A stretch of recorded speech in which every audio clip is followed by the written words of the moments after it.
Good afternoon to you viewers, it's the Colonel speaking to you live from the Grange for British Imperial YouTube Broadcasting. And today we have a wonderful record of Sir Johnston Forbes-robertson, a lecture number 4, Shakespearean Recital, parts 1, 2, 3 and 4. I shall be giving you in this particular YouTube video parts 1 and 2. Here we go. I am about to speak a few of the very many passages from the plays of Shakespeare where he refers to the player and his art. The first is from Richard II, after he has renounced the crown. The Duchess of York says to her husband, the Duke, "Alas, poor Richard, where rode he the whilst?" The Duke answers, "As in a theatre the eyes of men, after a well-graced actor leaves the stage, are idly bent on him that enters next, thinking his prattle to be tedious. Even so, or with much more contempt, men's eyes did scowl on gentle Richard." Here, obviously, is the actor Shakespeare speaking from his own experience, since he played subordinate parts, and must have suffered from the indifference of the audience after he had taken up his cue from some important actor who had just left the stage. Another reference to the actor spoken by Macbeth when the English have surrounded his castle. Enter Macbeth and Seaton into the courtyard. "Hang out our banners on the outward walls, the cry is still they come. Our castle's strength will laugh a siege to scorn. Here let them lie till famine and the ague eat them up. Were they not forced by those which should be ours, we might have met them barefoot, beard to beard, and beat them backward home." There is a cry of women within the castle. "What is that noise?" Seaton, "It is the cry of women, my good lord." And Seaton goes into the castle. "I have almost forgot the taste of tears. The time has been, my senses would have cooled to hear a night shriek, and my fell of hair would at a dismal treatise rouse and stir as if life were in't. I have sucked full with horrors.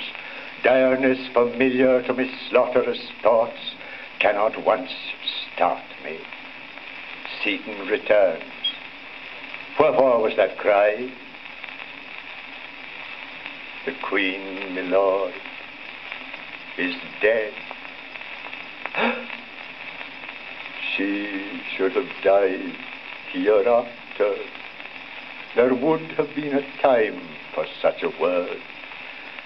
Tomorrow and tomorrow and tomorrow creeps in this petty pace from day to day, to the last syllable of recorded time.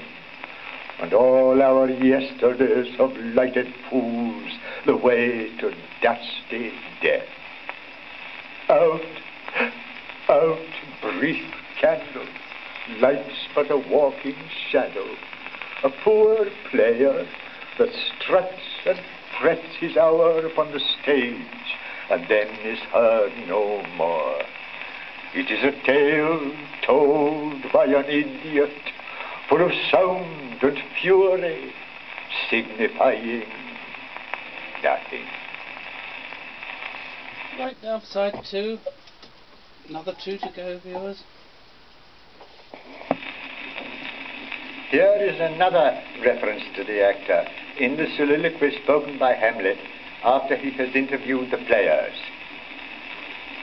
"Oh, what a rogue and peasant slave am I! Is it not monstrous that this player here, but in a fiction, in a dream of passion, could force his soul so to his own conceit, that from her working all his visage wan, tears in his eyes, distraction in his aspect, a broken voice, and his whole function suiting, with forms to his conceit, and all for nothing? For Hecuba? What's Hecuba to him, or he to Hecuba, that he should weep for her? What would he do had he the motive and the cue for passion that I have? He would drown the stage with tears, and cleave the general ear with horrid speech, make mad the guilty and appall the free, confound the ignorant, and amaze indeed the very faculties of eyes and ears. Yet I, a dull and muddy metal rascal, peak like John o' Dreams, unpregnant of me cause, and can say nothing.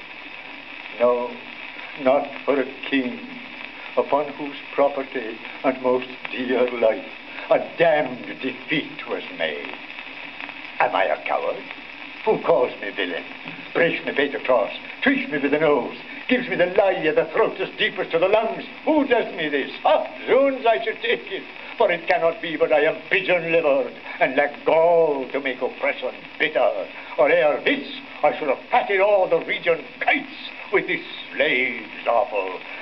Bloody, bawdy villain, remorseless, treacherous, lecherous, kindless villain. Oh, vengeance! Oh, why, what an ass am I. This is most brave, that I, the son of a dear father murdered, prompted to me revenge by heaven and hell, must like a whore unpack me heart with words, and fall a cursing like a very drab scullion. Oh, fire upon about me brain. I have heard the guilty creatures sitting at the blade have by the very cunning of the scene been struck so to the soul that presently they have proclaimed their malefactions. For murder, though it have no tongue, will speak with most miraculous organ. I'll have these players play something like the murder of my father before mine uncle. I'll observe his looks. I'll tempt him to the quick. If he but blench, I know me course. The spirit that I have seen may be the devil, and the devil hath power to assume a pleasing shape.